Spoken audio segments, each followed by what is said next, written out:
In Gujarat, the ruling BJP will form a new government on Monday. State BJP Chief C.R. Patil said that Chief Minister of State will take oath at 2 p.m.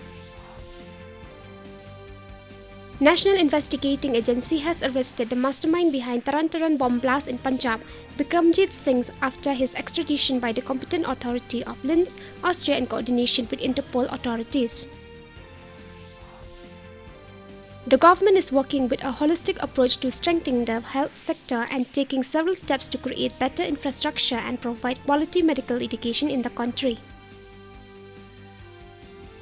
More than 840,000 jobs has been created by the startups in the country. These jobs has been generated by 84,000 government-recognized startups. In FIFA World Cup 2022, quarter-final matches will kick off today with Brazil taking on Croatia at the Education City Stadium in Qatar.